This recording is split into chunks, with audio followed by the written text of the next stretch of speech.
Bonjour à tous les amis, j'espère que vous allez bien. Nous sommes le mardi 19 juin 2018 et c'est parti pour la revue de presse.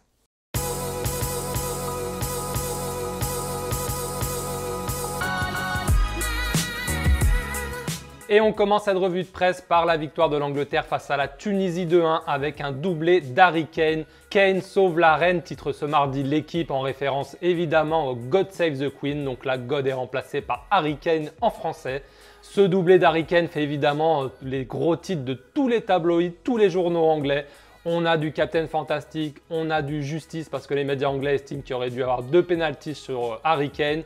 Et on a aussi du Harry Houdini, du nom d'un célèbre illusionniste. Bon, c'est sa fiche Wikipédia qui me l'a dit, je ne vous cache pas que je ne le connaissais pas.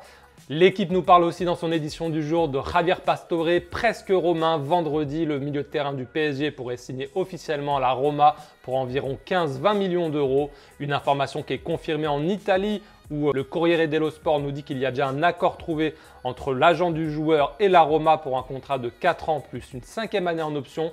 Et on parle là aussi d'un transfert d'à peu près 15 millions d'euros avec des bonus qui devraient faire monter a priori la facture à 20 millions d'euros. Voilà, n'hésitez pas à me dire dans les commentaires ce que vous pensez de ce choix. Moi, je pense que c'est un très bon choix pour Pastore d'aller à la Roma plutôt qu'aller à West Ham par exemple. Même si voilà, je ne suis pas expert de la Roma, mais apparemment, il joue plutôt en 4-3-3 habituellement sans numéro 10. Donc, est-ce que Di Francesco va modeler son 11, va le changer pour donner les libertés, les clés du jeu à Pastore? Ça, c'est une vraie question. En tout cas, le football italien, je pense qu'il correspond bien à Pastore. Et en ce sens, ça me semble être une très bonne option pour lui d'aller là-bas.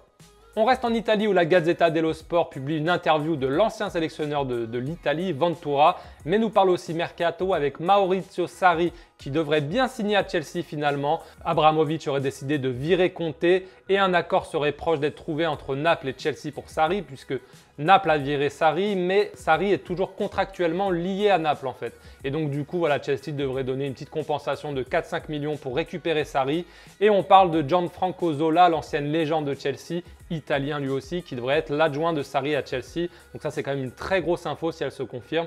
Et pareil, je trouve que c'est un très bon choix pour Chelsea de faire confiance à Sarri, qui a prouvé au Napoli, sans trop de moyens, qu'il avait des vraies idées de jeu. La Gazzetta nous parle aussi, nous confirme l'info selon laquelle Cancelo devrait bien signer à la Juventus. Et on parle là cette fois bien de 40 millions d'euros. Il y avait des offres un peu avec des joueurs inclus, etc. Là, non, a priori, ça serait bien 40 millions d'euros. Et c'est ce que confirme en Espagne Super Déporté, quotidien valencien, en nous disant que ça sera bien donc 40 millions d'euros. Voilà, vous voyez le chiffre là, 40 en gros sur la une. Donc ça serait quand même un énorme investissement pour un latéral droit. 40 millions, c'est monstrueux. On reste en Espagne où Mundo Deportivo insiste avec Pjanic. Il y a déjà 2-3 jours, ils faisaient la une sur lui. Là, ils refont la une sur lui. Pjanic en marche. Alors, ce n'est pas un slogan de campagne d'Emmanuel Macron. Là, c'est bien le titre de MD.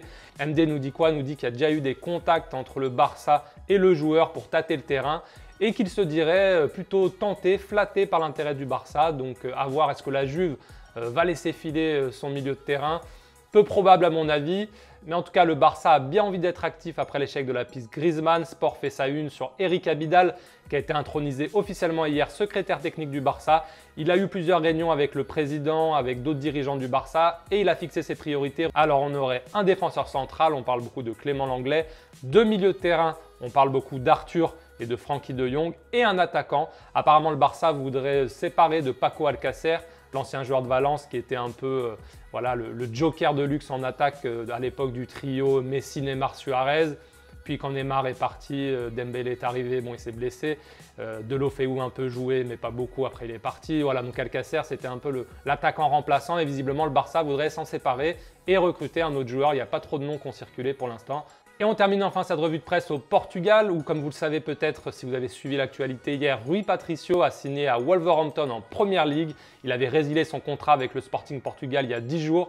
Et là, du coup, Record nous dit que pour le remplacer, le Sporting Portugal pense à Viviano, Emiliano Viviano, le gardien italien de la Sampdoria Gênes. Il devrait a priori signer 2 ans et pour 3 millions d'euros avec le nouveau club entraîné par Mijalovic. Ça a été officialisé hier. Mijalovic est le nouvel entraîneur du Sporting. Voilà, c'est tout pour cette revue de presse. J'espère que ça vous a plu. Si c'est le cas, n'hésitez pas à me lâcher un petit pouce bleu. Ça me fera chaud au cœur tout simplement. Et ça permettra, comme je vous l'explique à chaque fois, de mieux référencer les vidéos. Pour terminer, un petit point sur les matchs du jour de la Coupe du Monde. On va découvrir les 4 dernières équipes de cette Coupe du Monde qui n'ont pas encore joué. À 14 h, la Colombie affronte le Japon, puis à 17 h, la Pologne va défier le Sénégal.